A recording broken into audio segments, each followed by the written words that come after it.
and welcome to what we're calling you, yes you, and the archives. I'm Tricia Gilson, and I'm the archivist at the Columbus, Indiana Architectural Archives at the Bartholomew County Public Library. Today, I'll do my best to demystify what an archivist is and what an archivist does. I'm going to invite you along to follow two researchers, Annette and Kate, as they are on a research quest to learn more about the old Commons Mall. But first, before we get started with Kate and Annette, let's talk about what an archives is. Archives house collections of materials.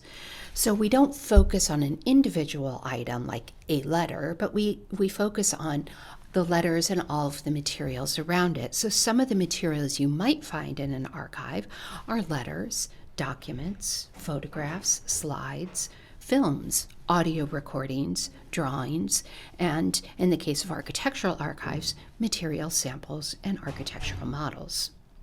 Often these materials, especially as a collection, are one of a kind, and they have what archivists describe as enduring historic value.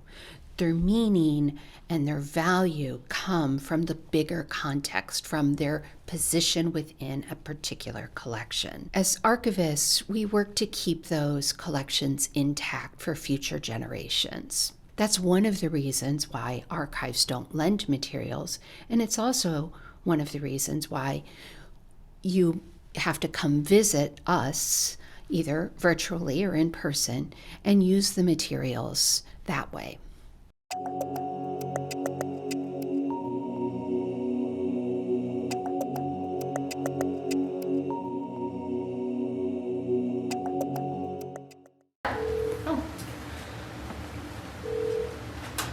Columbus, Indiana Architectural Archives. Hi Tricia, it's Kate. Oh, hi Kate, how are you? I'm good, how are you? Good. So Annette and I were wondering if you have anything in the archives that we could use for our Commons tour. Yeah, we do have materials on the Commons. Can you tell me more about your project so I can start thinking about what you might be interested in seeing?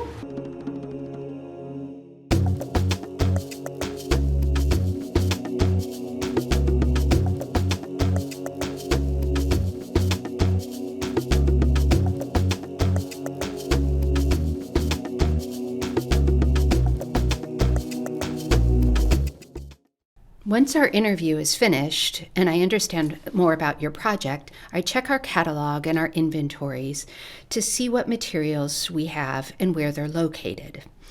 Once I've identified materials I think might be useful, I begin to look at them more carefully to see what, in fact, is useful.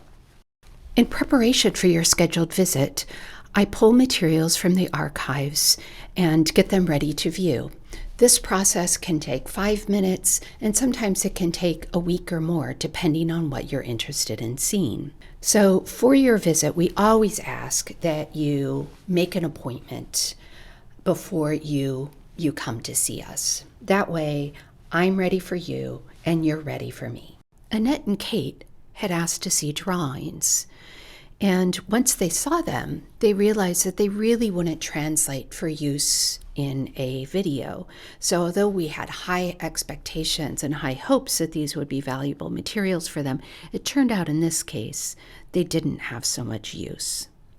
For Annette and Kate's visit, I gathered together scrapbooks, photographs, slides, and drawings. For me, the scrapbooks were an unexpected delight. I knew that we had them, but I had never really taken a look at them. Inside were advertisements for the Commons Mall for the first several years of its operation. Other materials I knew would be useful for a video project were photographs and slides. Just the very visual nature of them lends themselves to use in a video. When you come to the archives and you know that you're going to be needing digital reproductions, digitized versions of what you see, I ask you to just place a bookmark on anything that you want a scan of. And so once you've left, I can begin the digitization process. Just as preparing for your visit can take a very short time or a very long time. Digitizing materials for you can take a very short time or a very long time. It really depends on how much I'm digitizing and what the format is. In the architectural archives, I digitize photographs, slides, documents, as well as drawings. Once digitized, I share the materials with you on Dropbox. So thanks for joining me today in this visit to the archives. And if you have any idea that you want to research or some topic that you want to research more, learn more about, please reach out to me. Yes, you reach out to me and schedule a time to visit the archives. Thanks.